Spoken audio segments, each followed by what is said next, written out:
resides on the unceded traditional territories of the Musqueam, Squamish, and Tsleil-Waututh people. I am grateful and humbled to be on these lands as a settler and a guest. As we continue our practice of inviting international students to come to these lands, it is crucial that we, as international educators, critically reflect on what this means in the work that we do, that we not only continue to learn about the history of the lands and of the people who have been here since time immemorial, but also recognize and celebrate the ongoing contributions that these communities continue to give. I welcome everyone on this call to offer their own land acknowledgements in the chat if they haven't done so already. I understand that there are some folks on this webinar that may not know about BCCIE. Briefly, we are a provincial agency under the BC Ministry of Advanced Education, Skills and Training, and we support the internationalization efforts of BC's K-12, post-secondary and language sectors. We are excited about the opportunity to co-host this webinar with Academic Credentials Evaluation Institute. And without further ado, I would like to introduce Jasmin Saidi-Kuehnert, President and CEO of ACEI, to say a few words about her organization and to get the webinar started. Over to you, Jasmin. Thank you so much, EJ, and it's such a pleasure to be here on this virtual platform with all of you. I'm here in Southern California. It's about 65 degrees Fahrenheit, and we're just delighted to be able to provide you with information on the issue of credential fraud, specifically in the area of diploma mills.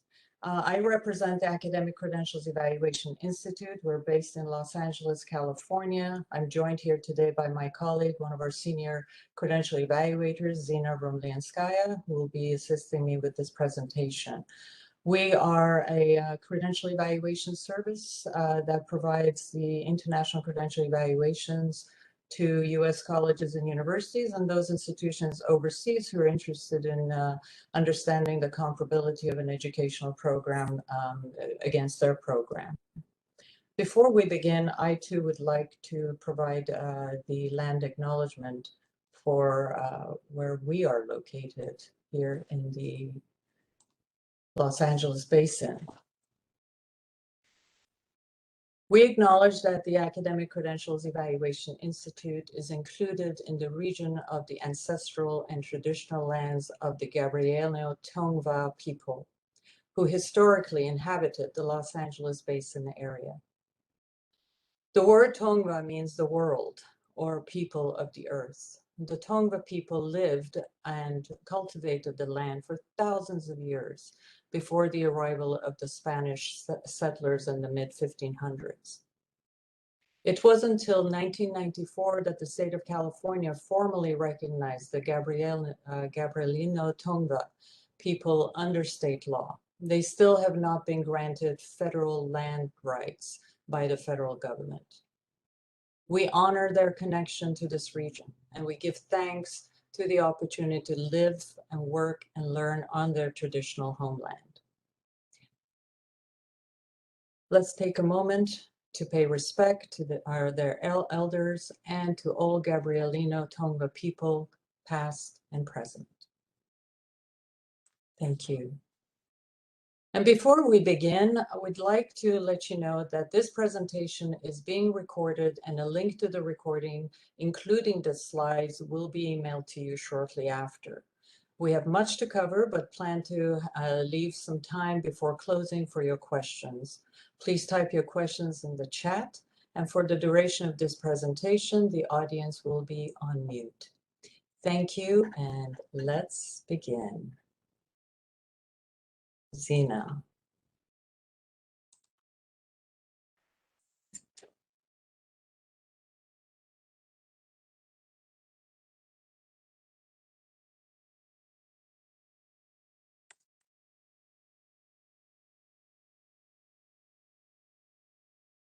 For the purposes of this presentation, we will concentrate on three types of individuals. One has a degree or a certificate from an accredited academic institution.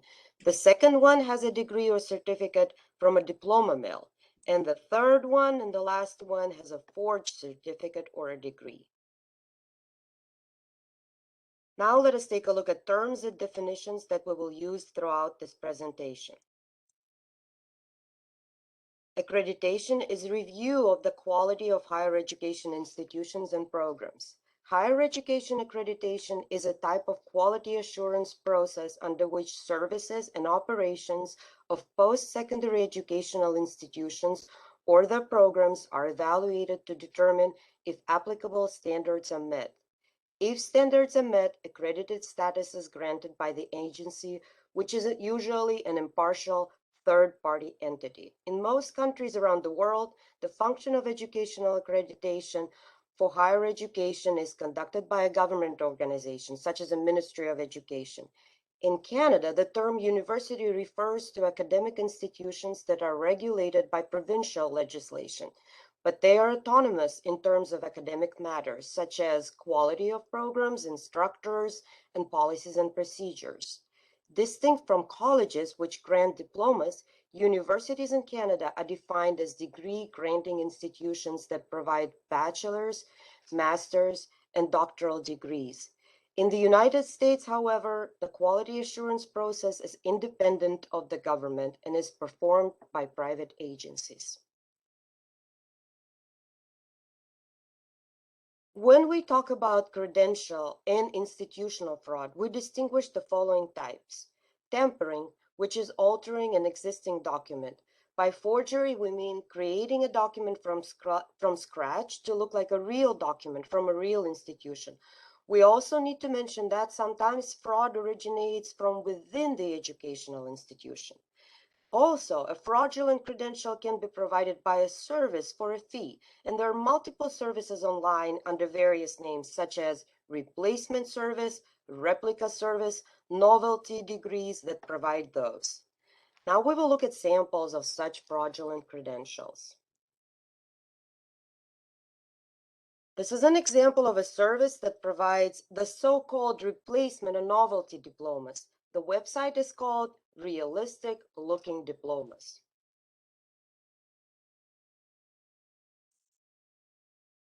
It only takes a couple of clicks to order a diploma from this website. The website clearly distinguishes itself from its competitors. We do not make life experience degrees, and we're not in a diploma mill, they state. We make realistic diplomas that look real. All of our novelty degrees, college diplomas and transcripts, international college diplomas, certificates and transcripts can be ordered right on our secure website. They claim to print realistic phony diplomas, quote unquote, on the same paper type as authentic school diplomas with real customized embossed and gold foil seals. The website offers thousands of schools, and if you can't find what you're looking for, then you can fax, scan, or mail an original that then will be returned to you. This is a transcript from a higher institution in Armenia that was submitted for evaluation. And all of the information on it was in line with what we've previously seen on other credentials from Armenia. The only concern we had was the grading scale. According to known resources, the grades 8 to 14 out of 20 were considered to be the grade of satisfactory, and the grade of 15 to 18 out of 20, the grade of good. On the transcript, the grades 13 and 14 were given the verbal descriptor of good in brackets. That puzzled us, so we contacted the university with the request to explain the grading system, and the response we received was very brief. The student for whom we received the records had never studied at our institution. The stamp on the verification letter from the university was exactly the same as the stamp on the academic credentials received for evaluation, which makes the origin of this fraudulent credential highly suspect. Sidon University College Lebanon was among 3 Lebanese institutions involved in the Cash for Degrees scandal that broke out in 2019. At least 7 employees of Sidon University College, 5 of whom were the owners of the college and 2 held management roles, conspired with the Director General of Higher Education at the Education Ministry of Lebanon, Ahmad El-Jamal. They would pass him the names of people who had purchased fake degrees from the college, and he would then register those people in the ministry records as third-year students. Saidi University was fined $90,000 and there were appeals for its charter to be revoked. The other two institutions involved in the scandal, the American University of Culture and Education and the Lebanese French University, each received a warning and a fine of about $45,000. Over to you, Jasmin.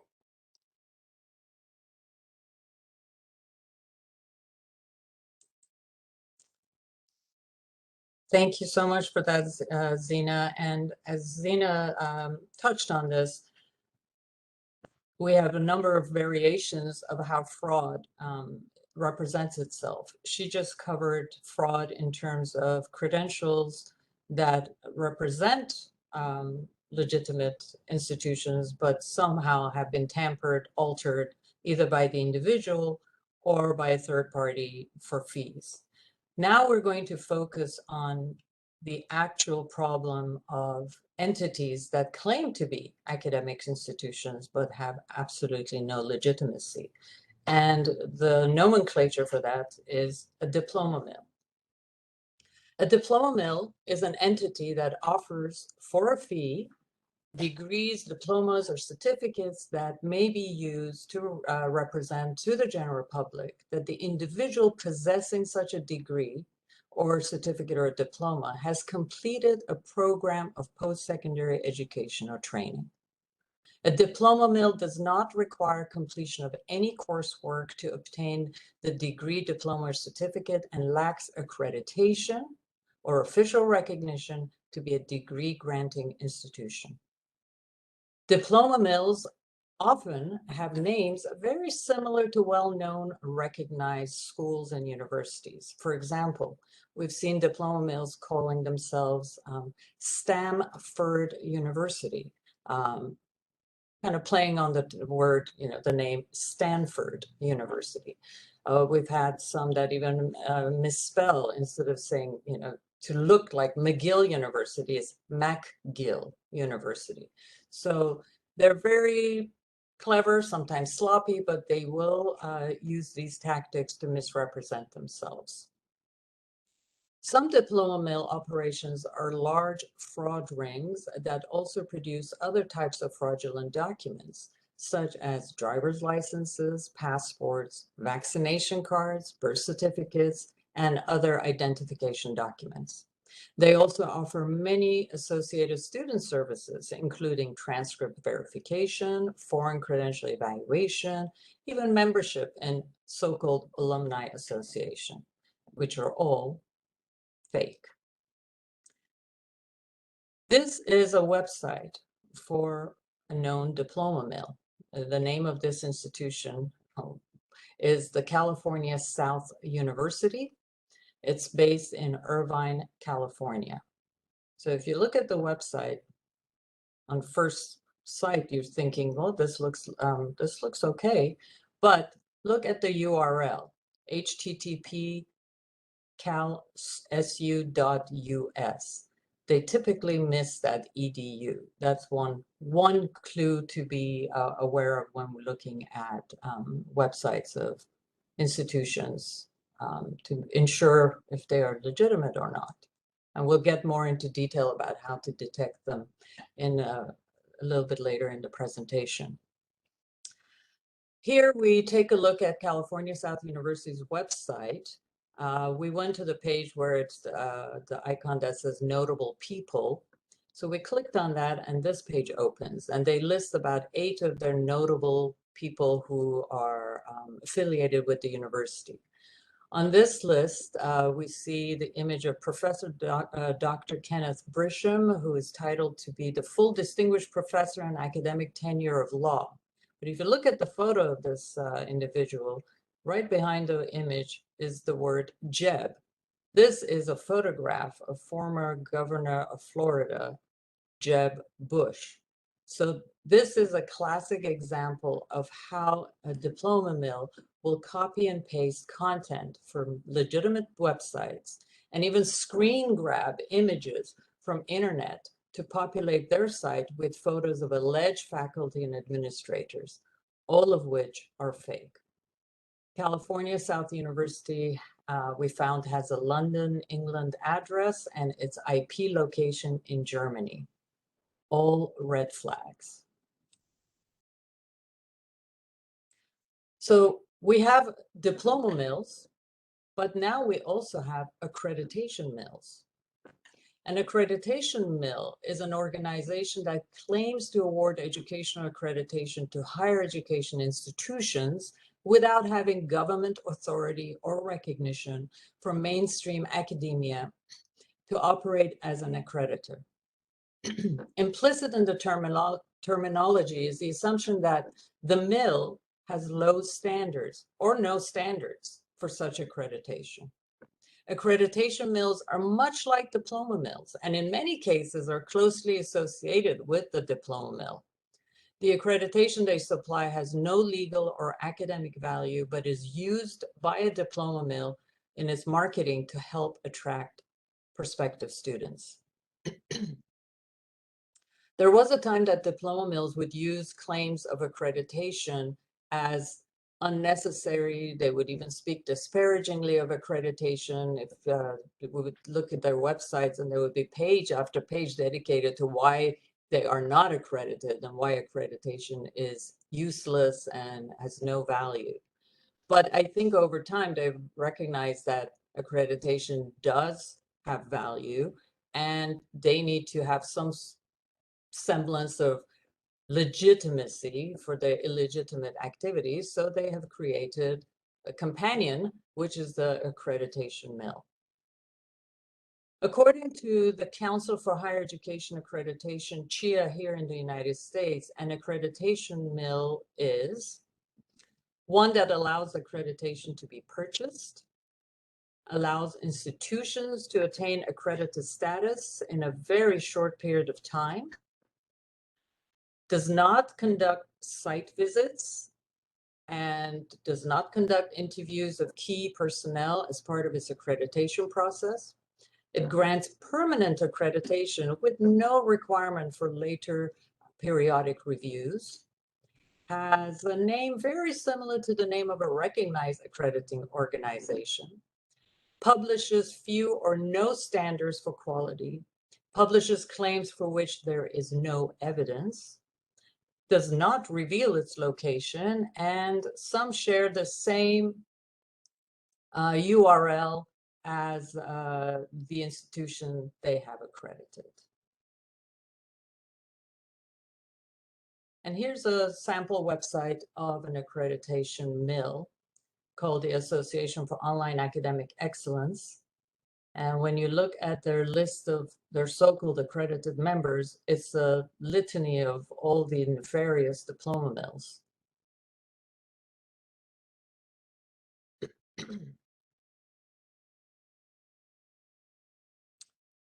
So we have diploma mills. We then have accreditation mills that they created to give some illusion of legitimacy. But what they've also found is that they also need to have their academic programs recognized as comparable to a particular level of education if they've sold their degree to someone and that person is now moving to another part of the world, and wherever they are, somebody has to assess those credentials to see if it's valid. So they have also decided, well, let's create an evaluation mill that can also serve that purpose. And we are now seeing the existence or the emergence of these evaluation mills. So for your information, a legitimate credential evaluation process is an unbiased assessment of international educational credentials done by trained comparative education professionals who follow generally accepted industry standards. Credential evaluators produce reports that determine the validity, comparability, and usability of the foreign credentials against the standards of education of the country where the individual is seeking to continue their studies or immigrate or find employment. Fraudulent evaluation services, or what we call an evaluation mill, violate all of these fundamental principles. They literally just go hand in hand with the diploma mill. They create or generate a report claiming the comparability of the diploma program to one of an accredited program, let's say, for example, offered by a Canadian university. And they issue this report, attach it to the diploma from the diploma mill that bears the accreditation of an accreditation mill, and they send the individual off on their merry way. So as you can see, it's a chain. It's a very intricate collaborative effort between these sort of entities, and it could be just created by one entity that has set up a diploma mill, an accreditation mill, and an evaluation mill to support its illegal activities. So the question that sometimes comes up is, why are there diploma mills? And diploma mills isn't something new. They have been around for centuries. People have falsified documents to misrepresent themselves in some way or another. And we've seen historically that this has kind of gone back to even as early as the 1900s here in the United States, as more people started with the Industrial Revolution, as more people were getting it more into the workforce and education started to play a part. We saw that the emergence of people representing fake institutions and selling credentials became something that was quite popular. It is a supply and demand, so this is common. As long as there's a demand for credentials, we will have diploma mills. The more competitive the domestic and global job market becomes, the more it will encourage job seekers to look for shortcuts and purchase degrees from diploma mills without having to apply to a college or university, attend classes, sit for exams, complete coursework. We see also those who are trying to qualify for civil service and government jobs that have pay rankings and salary increases based on college degrees earned. It seems to push a lot of individuals to look at diploma mills as an easy option. Unfortunately, we've seen examples of individuals, some in very sensitive positions in government, who were found to have degrees from diploma mills. One such individual was a woman called Laura Callahan.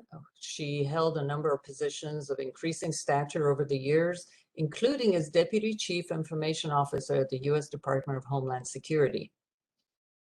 And she was at the White House as its Senior Information Technology Manager. She claimed to have a PhD in computer science, along with a number of other academic degrees. She gained access to oversee the U.S. Department of Labor's $420 million budget and managed databases containing key information on terrorism and U.S. security.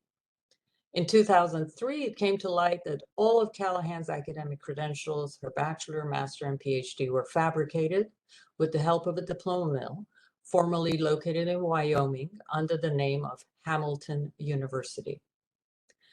This fraudulent institution has since relocated to the Bahamas under the name of Richardson University. Callahan officially resigned on March 26, 2004. She was never convicted or charged. Another example is Antoine Zahra. He was a Lebanese parliamentarian. He claimed he possessed a degree in business studies from the University of Harrington, which turned out to be unaccredited and a diploma mill. Another example, and there's so many, and I'm not going to spend too much of our presentation, but it's another gentleman. His name is Sven Otto Littorin. He was an ex-Swedish Minister for Employment, claimed to have an MBA from Fairfax University. Again, a diploma mill. So as you can see, there is really limited or no regulation. This is another reason why diploma mills continue to exist and proliferate. There is this absence of local and international laws and regulations, lack of penalties, or severe legal ramifications that could help deter diploma mill operators, and buyers also pose they see that there's no deterrent for this illegal activity. So the responsibility really falls on the shoulders of those of us who encounter credentials in our line of work, whether we are in admissions, whether we are in human resources, whether we are credential evaluators, where we have to really exercise due diligence in the review and verification and processing of these documents. As the title of our presentation said, it's a global problem, and here's just a sample of the countries that are facing issues with diploma mills. The United States leads the world in diploma mills. This is according to the UK firm Verifile. They claim that the US may lead the world in diploma mills, degree mills, and fake online colleges. And the reason for this is due to the lack of regulation on the state and federal level. And there are loopholes in tax laws that allow these diploma mills to operate tax-exempt religious institutions without accreditation. And the term university isn't legally protected at the national level in the United States. This is why we had the existence of Trump University.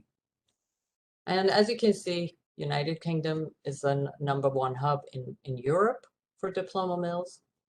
But I believe now we can give maybe that credit to Pakistan as well. It's become the world's largest hub for counterfeiting documents.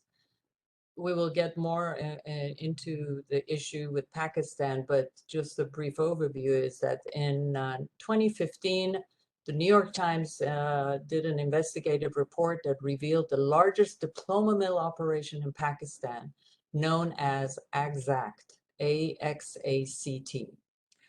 We'll look more closely at this diploma mill later, but what the New York Times article brought worldwide attention to was that ACT facility was developing these diplomas for hundreds of thousands of individuals.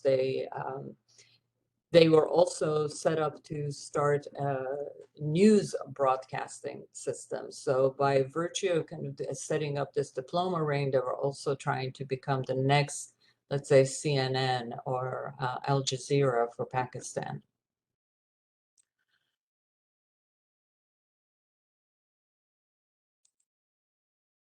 So the question we have is, why should we care? Why should we be concerned about diploma mills? And the primary reason to be concerned about the degree mills is that they demean the value of learning and the importance of educational standards by treating degrees only as a commodity to be bought and sold.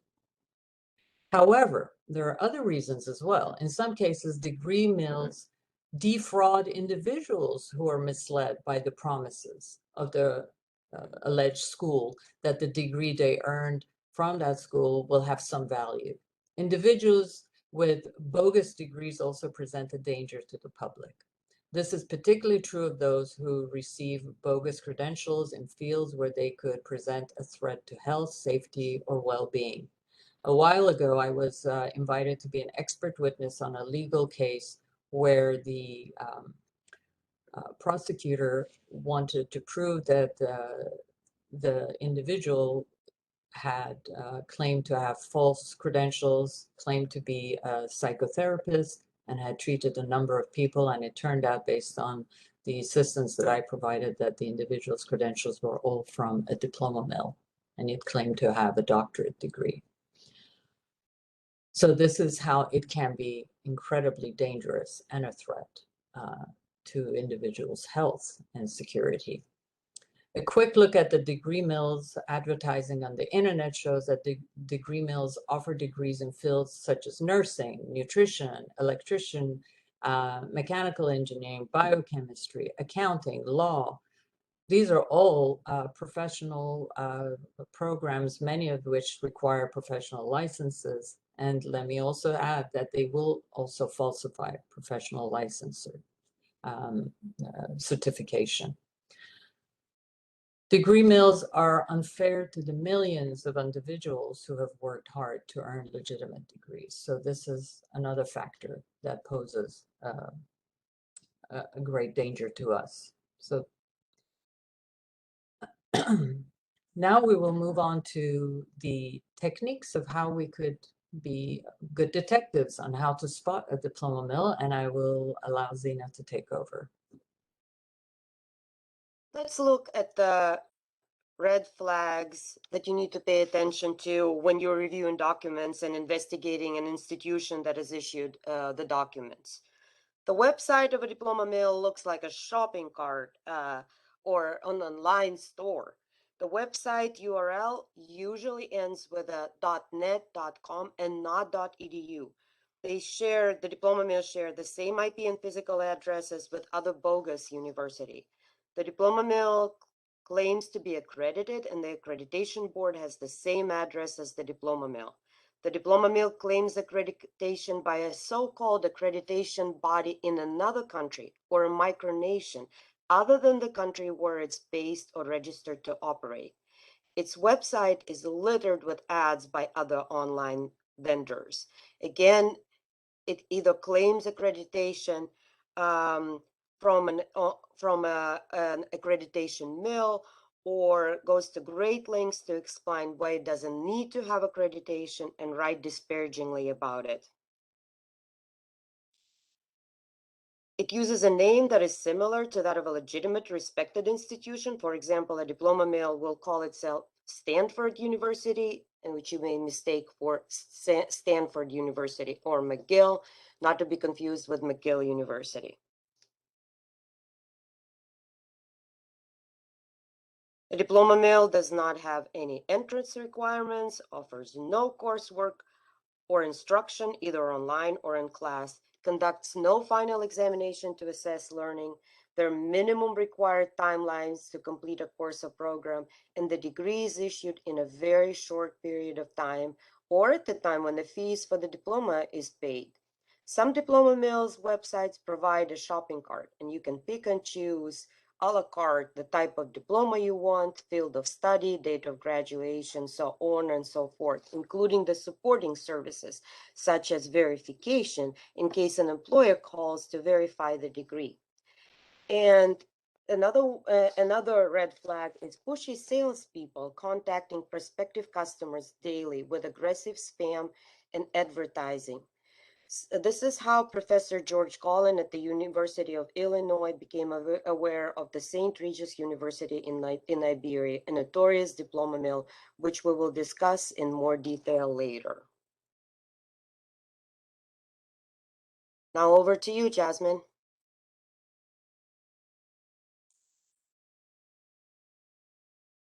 Thank you, Zina. Let me just set this up. Okay, well, St. Regis University, Monrovia, Liberia, West Africa.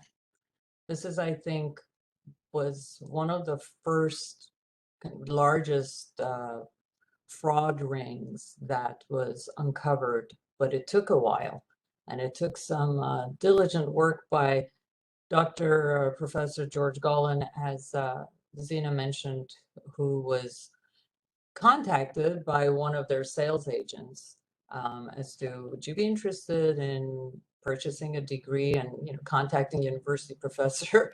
Of course, his interest was piqued, and he started digging in, and the can of worms, let's say, opened. But it took several years for investigators to really get into looking into this university. St. Regis University was a diploma mill. It was an operation that was one of about 120 connected institutions that operated in the US by a fraud ring ran by this couple, Dixie Randock and Stephen Randock. Stephen Randock passed away last year, but these two individuals were prolific in how they created a number of diploma mills that were not just university, called universities, also high schools. But this entire operation that was investigated by the the law enforcement here in the United States, they labeled it Operation Gold Star. Oregon State Office of Degree Authorization identified St. Regis University as a diploma mill linked to 18 other front, quote, schools, unquote. The school issued degrees based on life experience instead of requiring to take academic class or formal course of study. It also sold, as I said, college degrees and high school diplomas. It also dabbled in selling counterfeit credentials from real schools such as Penn State, Clemson University, Concordia University, and the University of Illinois.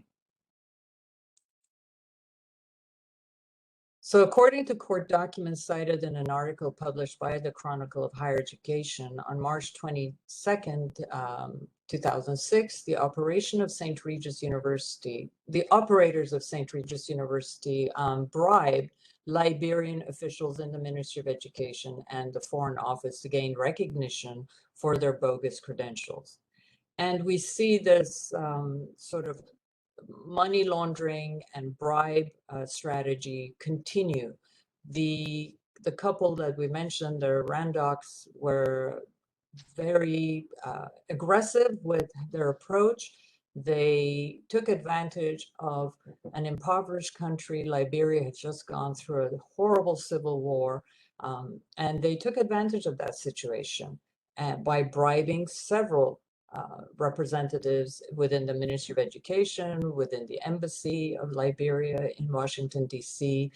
And through that, they were able to gain recognition of this fake, bogus university based on simply paying people off. So this is a certificate of recognition and accreditation that was issued by the Ministry of Education.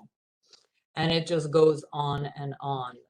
We have provided links to articles about St. Regis University in this PowerPoint because it's a huge story and very lengthy to go into it right now. But bottom line is, this couple was able to run this operation for almost a good decade before they were finally arrested. The entire operation was shut down.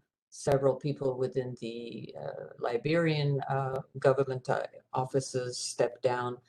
The Randocks, I believe, were sentenced to 4 years in prison, and much of it was because when the FBI had confiscated their computers and papers and so forth, they found that there was a lot of evidence leading to child pornography. So that was really the basis for which the shutdown happened, not so much that they were selling or fake degrees and misrepresenting the institution.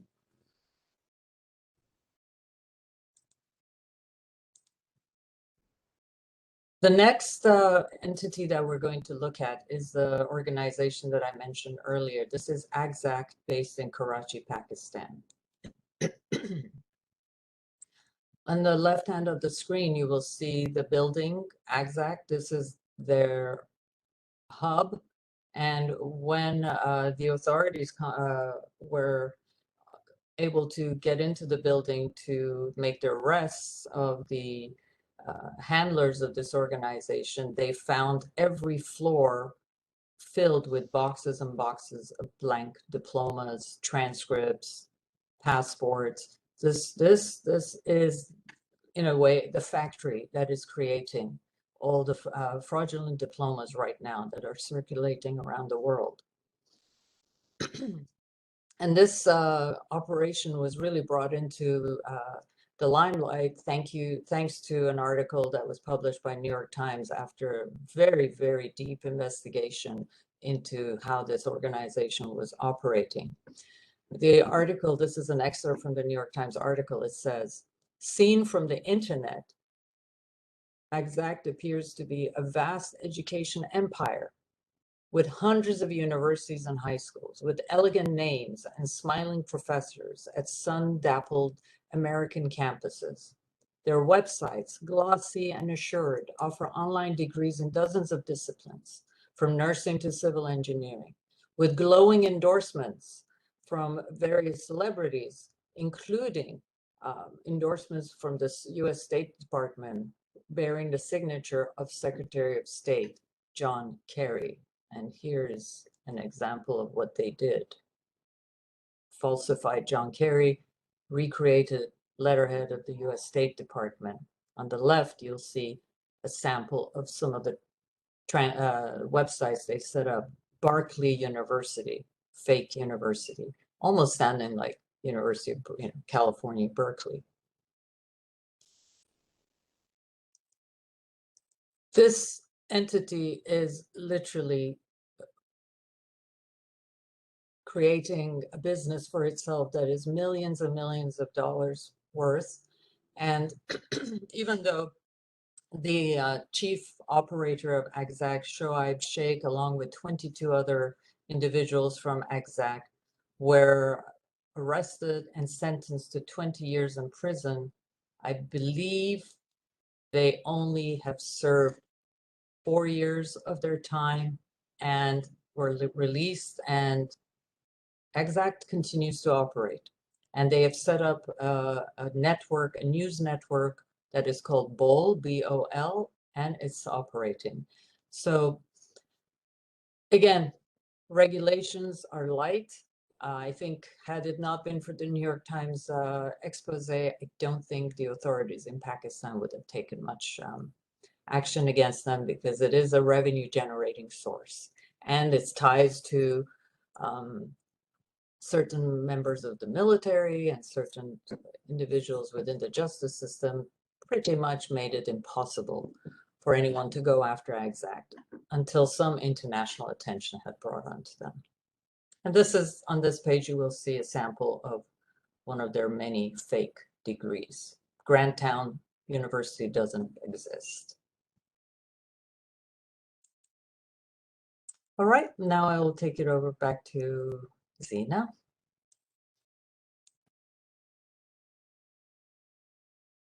I'd like to preface this case study with a story I found on the Canadian Broadcasting Corporation website. An article published on this website in December of 2014 details shady practices of a certain practitioner, claimed to be a medical doctor and claimed to cure cancer with a diet of organic vegetables and having a positive attitude. Following this doctor's advice, the parents of an 11-year-old patient stopped chemo treatments and lost critical time that was invaluable when one is battling this disease. This doctor claims to have completed a doctorate in naturopathy and a medical degree at the University of Science, Arts, and Technology located in Montserrat. Let us travel to Montserrat and examine this institution. Montserrat is an island in the West Indies located southeast of Puerto Rico. It is a British overseas territory in the Caribbean with a population of about 5,000 people. The Ministry of Education, Youth Affairs, and Sports does not accredit educational institutions in Montserrat. However, it does issue licenses to institutions that want to operate there.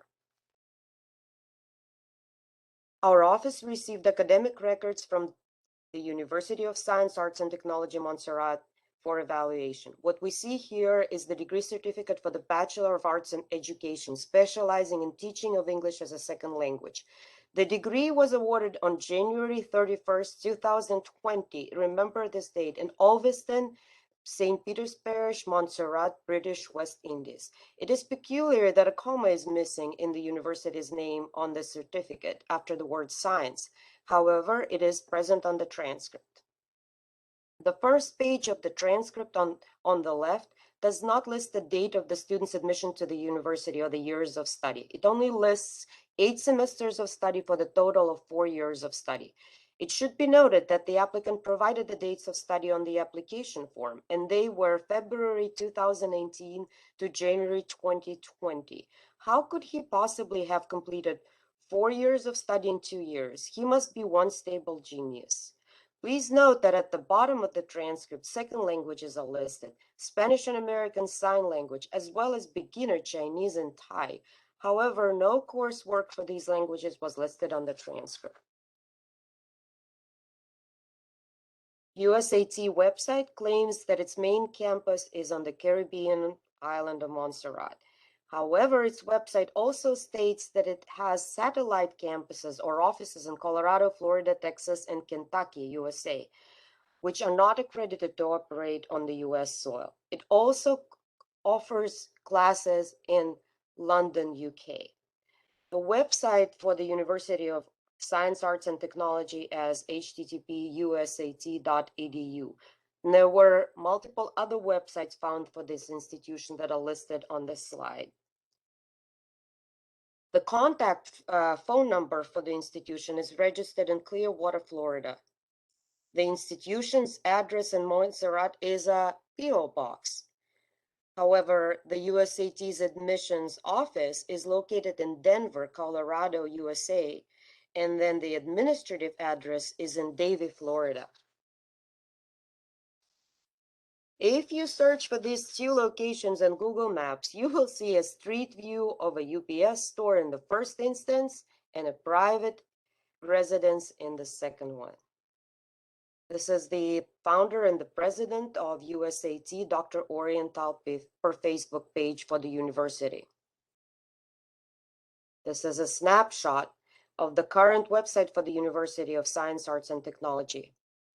The image on the left it gives some information about USAT, where it claims to have been established in 2003. The image on the right is stating that the university is currently applying for accreditation. However, it is licensed by the Ministry of Education of Montserrat to grant bachelor's, master's, and doctorate degrees in a variety of disciplines. This is another website for the same institution that was retrieved in 2020. On this website, you will see that USAT claims to offer multiple degrees as well as high school certificates. And obviously undergraduate and graduate degrees. USAT states on its website that it is listed in the World Directory of Medical Schools. The World Directory of Medical Schools was created through a partnership between the World Federation for Medical Education and the Foundation for Advancement of International Medical Education and Research. It was supposed to be a resource for all medical schools in the world, and it does not accredit medical schools. The World Directory of Medical Schools lists USAT as a private institution which is currently operational. In order to become accredited, a university that intends to offer medical programs in the Caribbean must undergo accreditation by the Caribbean Accreditation Authority for Education in Medicine and Other Health Professions. You will see under number 22, USAT is listed as a not accredited institution. The Educational Commission for Foreign Medical Graduates, it's a USA organization, received information from more than 300 USAT graduates that USA conducted classes in Florida and Texas and not in Montserrat. It also discovered that it falsified attendance dates for some of its so-called graduates.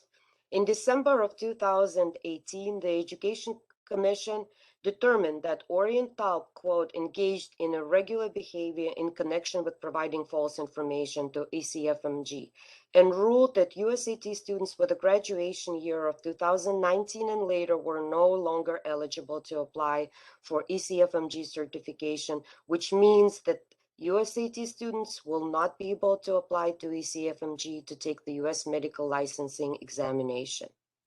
And this is the examination that determines if these graduates are qualified to attend a U.S. residency training program and get a U.S. residency slot.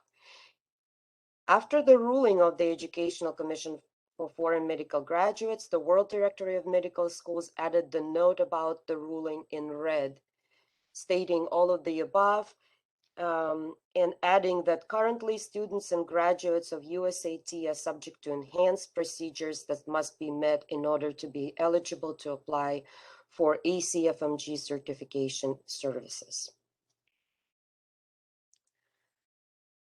The ruling of ECFMG with regard to USAT effectively closed the institution down.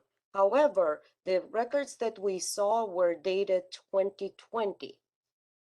And in 2019, Orientalp announced his plans to open what he called, quote, technically, a branch of USAT on the island of Tortola called the University of Health and Humanities Virgin Islands.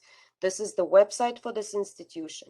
Please note that besides the medicine tab on the website, you can also see a tab for unspecified graduate studies as well as veterinary studies. So what can we do about fraud and diploma mills? At the end of this presentation, which is at its core a call for action, we would like to outline several actions that can be undertaken to deter the operators of diploma mills. We can support the formation of a consortium of legitimate universities and companies in the business of education to work together on issuing alerts on diploma mills and take group action. Here in the US, we are an endorsed member of the Association of International Credential Evaluators, a nonprofit organization that screens and vets private credential evaluation companies in the US. One of the criteria of membership is to alert the association members of any fraud-related issues, including discovery of diploma mills. We can also work together for the passage of meaningful legislation and the enforcement of existing laws. We can alert our local and provincial representatives and the media when a legitimate school finds its name maligned by a bogus school. We can also boycott advertising or threat not to advertise in print and online where bogus schools are also advertising. In the US, we ask that pressure be placed on the Federal Trade Commission to act on its 1998 ruling that regulates the use of word accredited and to enforce it against those that are not. We can also take action by notifying the editor, publisher, or internet site provider of magazines, publications, and websites in which bogus schools advertise and inform federal, state, and local authorities. We can educate the public through media. And the last action is for us to stay informed and keep abreast of the latest developments in the field of education. This screenshot is from a website called Quora, which is an American social question and answer website based in Mountain View, California, where individuals from all over the world post. Look at the related questions as well as at the main questions. How do I order some fake diplomas online? Is it possible to fake a college degree? Can I buy a valid college degree on the dark web? The demand for a forged fake academic credentials is as high as it has ever been, and criminals are super resourceful in finding new ways to deliver their products. At the end of this presentation, we offer an array of helpful links and reference, which will hopefully enlighten for some of the issues that we brought up today for you and keep you to stay informed about diploma mills and credential fraud. Back to you, Jasmin. Thank you so much, Zina. We have a little time left for questions, but the links here are extensive. There's so much more we would have loved to have shared, but I think we've given you some good ones so that you could spend some time to go through them. But I think under references, we're providing you with articles related to the St. Regis University scam, exact. This is ongoing. This podcast would be really great for you to listen to. They interviewed Alan Ezell, who's an ex-FBI officer. I've worked with him closely with issues regarding exact, and the podcast really takes you on this journey of how this entity operates. This is a lot of good information about the University of Science, Art, and Technology that Zina provided you with an overview. And here we are, the end of the line with questions. We do have a question in chat our attendees asking to know, he's interested to hear how many fraudulent cases each of the services, universities, regulatory bodies, etc., receive annually. I can speak for our organization, but I can also say that I think the Canadian Broadcasting System did a report 2018 that they estimated about, oh gosh, it was about in the thousands of Canadians had been discovered to have bought their degrees from that organization in Pakistan, exact. And that's just people who have presented their diplomas to employers or academic institutions. Here in the United States, we really don't have a good way of record keeping because, as we said, there is really very limited regulation against this. So each organization or university or a private evaluation service may keep some of these records. Speaking for ACEI, we get emails a lot from diploma mill operators who contact us and they say, we have 300 students we wish to send your way for evaluation. We are such and such an entity, and they claim their accreditation, but it's easy for us. We verify, we check, and we realize that they're not, and we deny doing the service for them. So we get approached a lot in that way. As far as catching them, I think on the average, we may see 1 or 2, sometimes a week, sometimes not that many because we have very, very tight requirements about how we receive academic documents and how we verify them. And because we are members of the Association for International Credential Evaluators, we work very closely with our members and we keep each other informed. So that's the only way I can tell you we keep somewhat of a record of diploma mills is within our association where we notify each other. So on the whole, we get a notice from one of the members once a month that they have caught a diploma mill. Thank you so much. We really appreciate the feedback I'm seeing in the chat. I'm so glad that you found this interesting and useful. And we apologize, there's a lot of information that we tried to squeeze into 1 hour, but I would love to provide this as a workshop for anyone who's interested, give it a little bit more time to breathe, more hands-on. I think after this webinar ends, there's a survey and we allow you to evaluate our session, but also indicate if you're interested to take this into a bit of a more of a deeper dive. Zina, do you have anything you wish to add? You've also been very proactive in catching these diploma mills as you evaluate. I would just like to add, stay vigilant. No matter how many times you've seen, no matter what kind of records you've seen from an institution, you can still have an one-off, just as in the example that I provided at the beginning of the presentation. If you notice even the slightest typo or something that doesn't look right, the stamp is not where it's usually located, the seals are not where they're supposed to be, or sometimes the logo of the university looks kind of funky, do verify. That's your only way of actually catching the bad guys. And although verification does take time, in the long run, it actually deters those with fraudulent credentials from entering into the workforce where they can cause more harm. Thank you. One of our attendees says, thank you for sharing and putting the spotlight on this pressing concern. This also leads to a concern on immigration. What steps do you think can be taken to share some light on this matter? As I see, it's only when the media puts out a documentary it gains traction, but more is needed on this critical matter.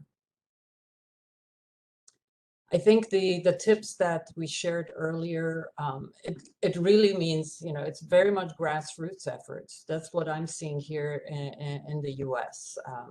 Our organization, along with our colleagues that are members of the association, we work together to constantly, but keep each other informed, bring this to the attention of, in our case, we actually report this to the Federal Trade Commission. On the FTC website, there is a section there for fraud. We've even reported this to the FBI. Unfortunately, a department that used to exist was called the Diploma Scam Department. The FBI used to handle this, but because of funding or whatever reason, they shut it down. But we do contact our main FBI office here when we have a serious case that we've seen. And what they do, they told us, is that they appreciate this. They keep this in their archives so that if this name ever pops up again, they can do a match. But no one was really taking action. So the responsibility, as I said, falls on our shoulders who are in the front lines, who receive credentials, and we literally have to do the best that we can. I mean, even better than best, to make sure that we catch these in time, because once one slips through the cracks, the grapevine lets the others know, and they will come through. Zina, anything you'd like to add to that? Well, as far as immigration is concerned, I know that the USCIS is using one of the great resources that I think we've provided in the resources section, which is the EDGE database, which includes information about higher education systems around the world, and also provides a special section for accreditation, either listing accredited institutions or indicating which bodies in the specific country accredit higher education institutions. And therefore, then you can use those links in that resource to go to the lists of institutions on the ministerial websites and check the accreditation status of an institution in question. So I know that USCIS uses EDGE exclusively, and Yes. that's why I know it is important for us to keep informing even EDGE editors and contributors of the latest developments, so they can add that information on EDGE and everyone is aware of the developments, whatever they may be.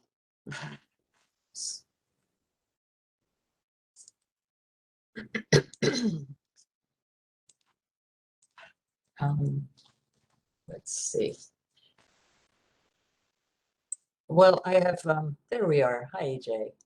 I just wanted to thank both of our presenters. I think it's time, but thank you, Jasmin and Zina, for such an incredible webinar. I learned so much, and for all of the resources that you provided us. And as you mentioned, Jasmin, there will be an email going out with the PowerPoint, so all the resources will be available to the participants after. And please do take that survey and let us know any feedback, so we can begin planning potentially a workshop, a longer event if desired. So again, thank you all for attending. Thank you, Jasmin and Zina. And Thank you, EJ. Thank you, BCCIE. We really appreciate this. Thank you, everyone, for participating. It was a pleasure. Thank you. Have a great day.